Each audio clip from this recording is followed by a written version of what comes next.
Alhamdulillah Rabbil Alamin. Segala pujian bagi Allah Rabb semesta alam, di mana memasuki malam bulan ke-13 ini.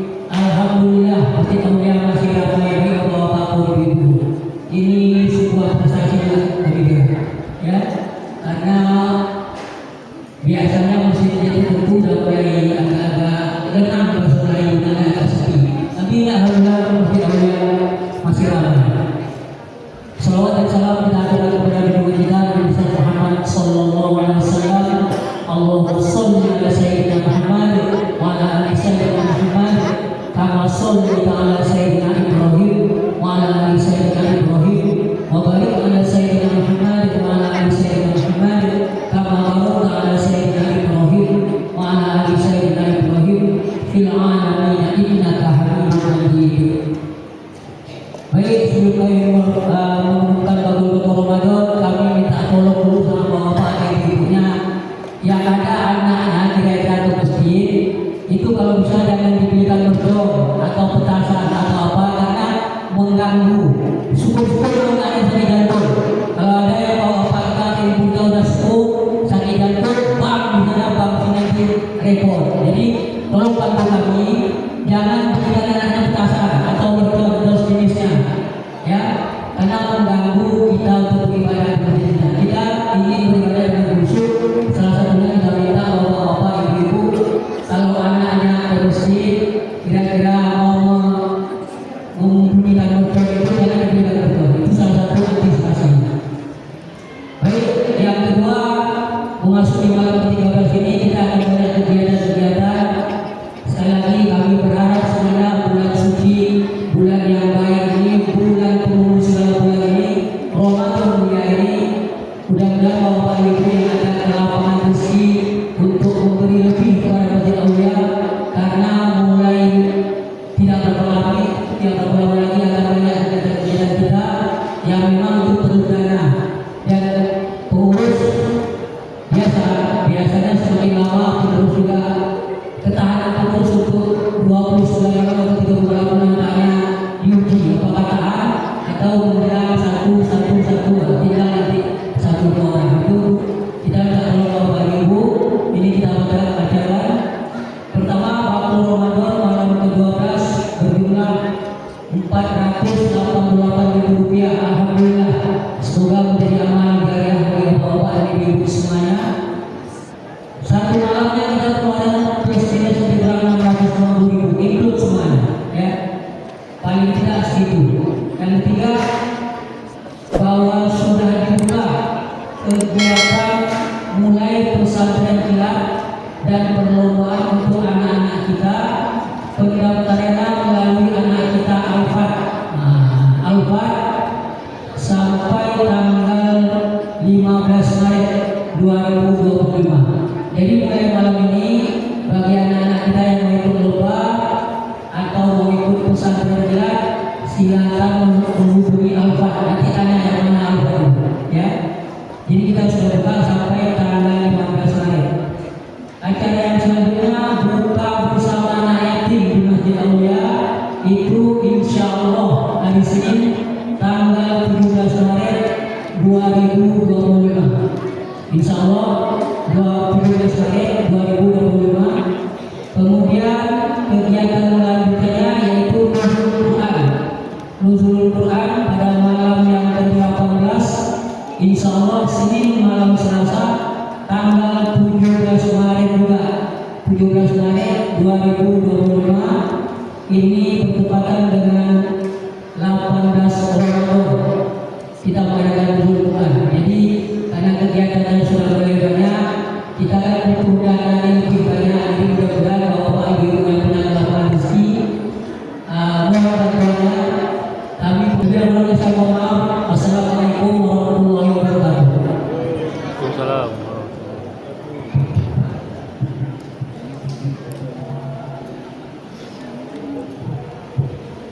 Terima kasih kepada Bapak yang telah menyampaikan acara yang ketiga, acara yang akan disampaikan oleh Ustaz Dr. Saud Arwudi II Mani MHI. Pada Ustaz Samsul.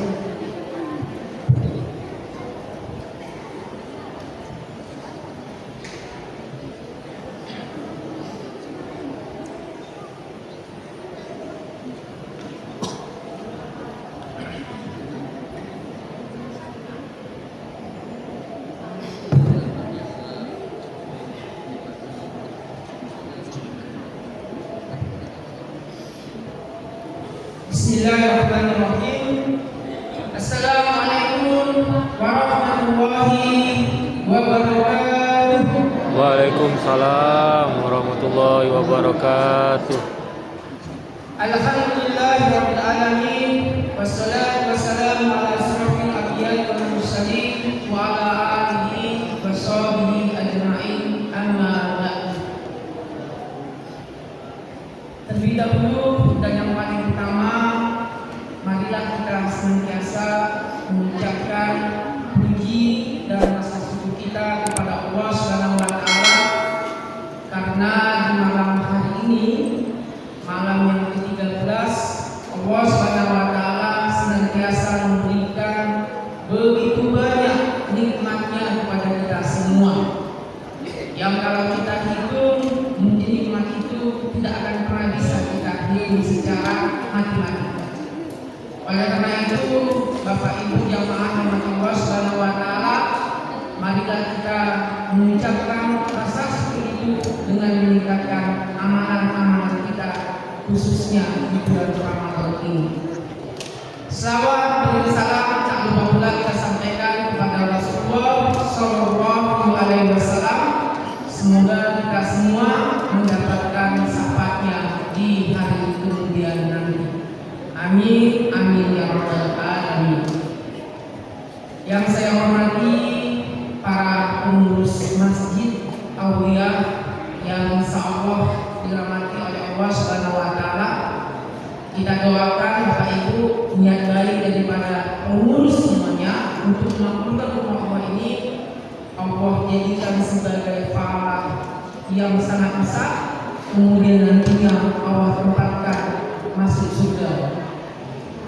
Selawat kemudian juga yang sama-sama saya hormati para pengurus RW, RT, ataupun yang mewakilinya, serta tentunya seluruh jamaah sholat tarawih yang dirahmati Allah Subhanahu wa taala.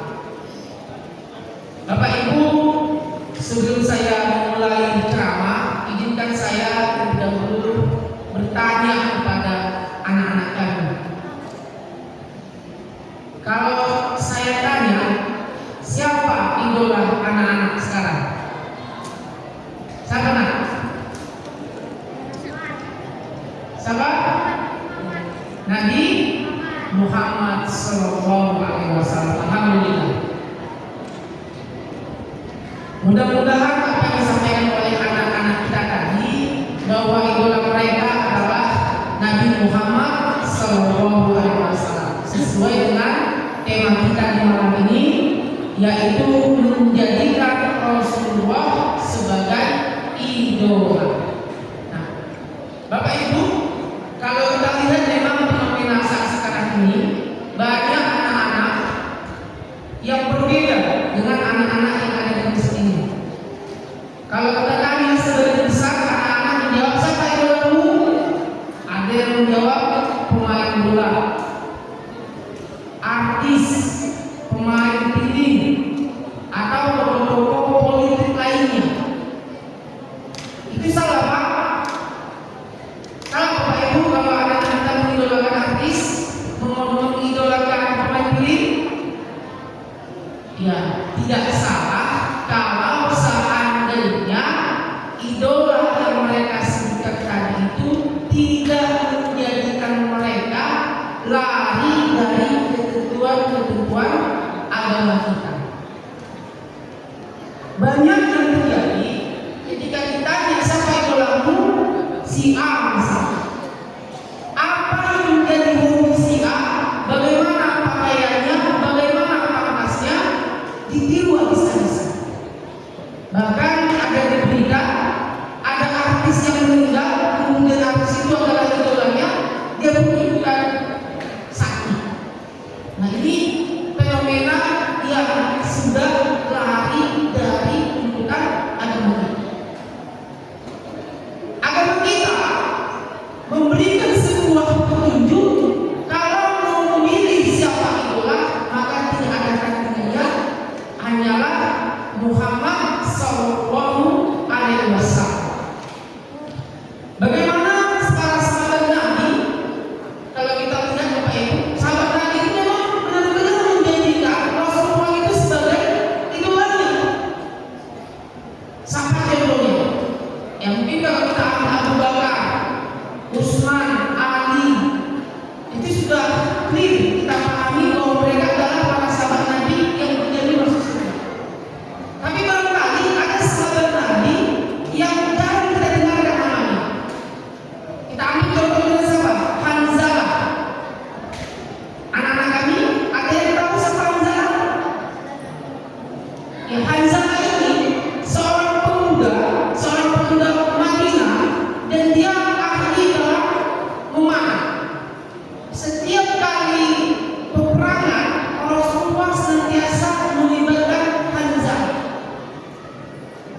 seruan dari Rasulullah.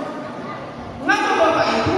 Karena dia tahu bahwa Rasulullah itu adalah utusan Allah dan dia adalah idolanya.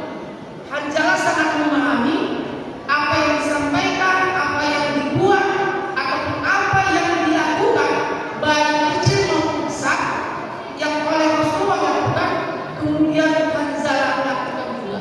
Dan dia yakin itu menjadi sesuatu amalan yang besar.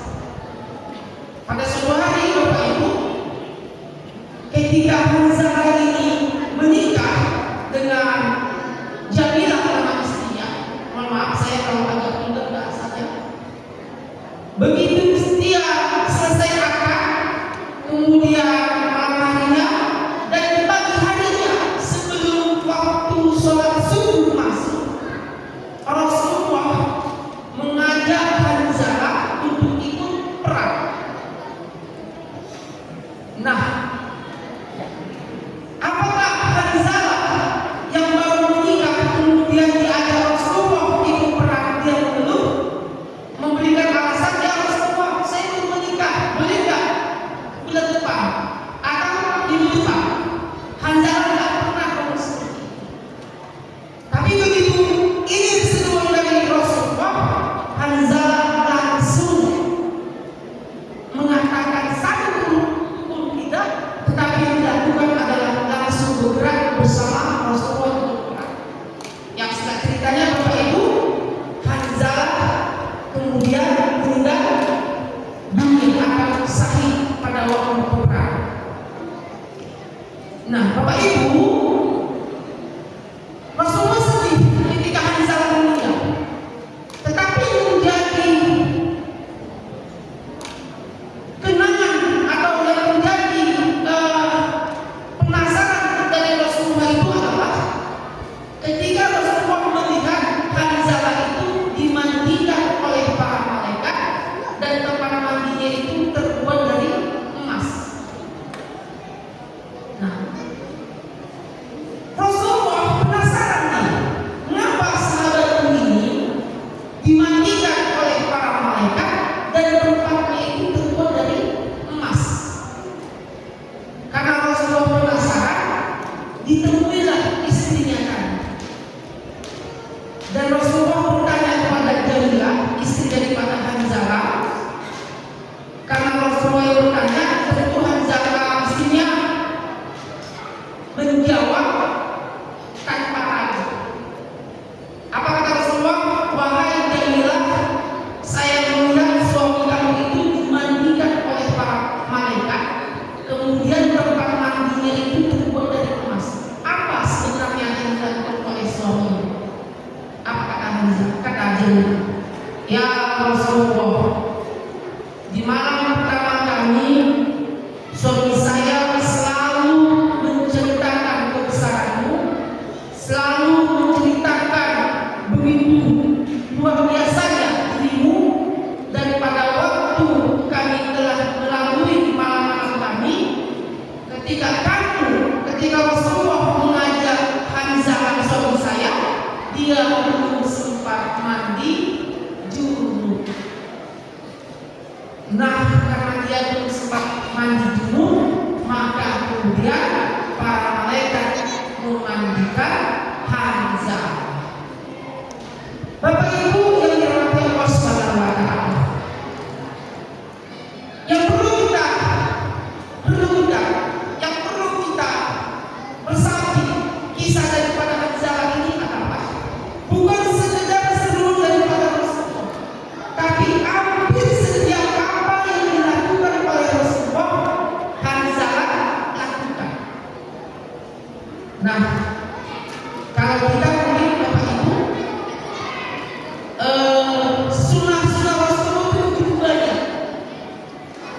Pertanyaannya, sejauh mana kita menjalankan sunnah-sunnah dari Rasulullah SAW, sehingga dengan kita menjalankan sunnah-sunnah itu di hari akhir nanti kita patut mendapatkan syafaatnya. Wa arsalnaka illa rahmatan lil alamin. Tidaklah diutus Muhammad itu terkecuali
dia orang yang tinggi besar, seorang pemimpin, jangan ditanya berapa kali dia khotam Al-Quran. Kenapa? Karena mereka memahami khotam Al-Quran itu bagian daripada anjuran daripada Rasulullah. Kalau anjuran, maka dia adalah sesuatu yang sangat bermanfaat, ada hikmah besar di dalamnya. Apalagi Ramadan adalah bulan Al-Quran. Nah, Bapak Ibu, mari kita khotamkan Al-Quran di bulan Ramadan ini. Tadi Pak Guru sudah sampaikan ada Quran, itu kan dalam hal untuk memotivasi kita untuk bagaimana mengkhotamkan Al-Quran. Jangan sampai bulan Ramadan ini sama saja seperti di luar bulan Ramadan. Karena bulan Ramadan ini adalah tarbiyah bagi kita untuk membiasakan apa-apa yang dilakukan oleh Rasulullah. Kalau sholat-sholat kita, misalnya saya mandi, kita nggak pernah sholat sunnah di bulan Ramadan ini kita biasakan, sehingga di luar Ramadan kita terbiasa dengan melaksanakan sholat sunnah sesudah mandi. Sholat zuhur kan waktunya kan 4 rakaat sholat sunnahnya Bapak Ibu. Berarti 2 rakaat sebelum sholat zuhur kita membiasakan di bulan Ramadan ini. Sesudah sholat zuhur, kalau kita tidak biasa melaksanakan sholat sunnah zuhur, kita biasakan di Ramadan ini untuk melaksanakan sholat sunnah sesudah zuhur. Begitu seterusnya Bapak. Apalagi di waktu sholat subuh. Ruginya saja kalau kita tidak melaksanakan, menyia-nyiakan sholat sunnah sebelum sholat subuh. Ini semua Bapak Ibu merupakan anjuran dan kebiasaan-kebiasaan yang dilakukan oleh Rasulullah SAW. Kita tidak salah seperti para sahabat Nabi, tapi setidaknya ada ikhtiar kita, ada keinginan kita, ada usaha kita untuk mencoba membiasakan apa yang sudah Rasulullah ajarkan melalui sahabatnya, kemudian diturunkan kepada para alim ulama, kepada ustaz-ustaz kita, maka kita juga membiasakannya dengan melakukan sunnah Rasulullah SAW. Terakhir Bapak Ibu yang dirahmati Allah Subhanahu wa Ta'ala, Rasulullah itu di bulan Ramadan tak pernah meninggalkan sholat tahajud. Nah, ini juga sunnah daripada Rasulullah. Maka kita Bapak Ibu jangan kita lewatkan malam-malam bulan Ramadan ini. Karena setiap waktu, setiap detik, setiap menit di bulan Ramadan penuh dengan keberkahan. Kalau kita mau menuju lagi Bapak Ibu, ada kisah sahabat Nabi, meskipun masih dipertentangkan ya. Keringat Rasulullah itu dijadikan sebagai parfum. Itu saking cintanya sahabat Nabi kepada Rasulullah. Bahkan, nah tapi ini tidak tahu saya apakah perlu digali lagi, perlu nggak pendalaman saya. Ada sahabat Nabi kalau Rasulullah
Hidayah. Assalamualaikum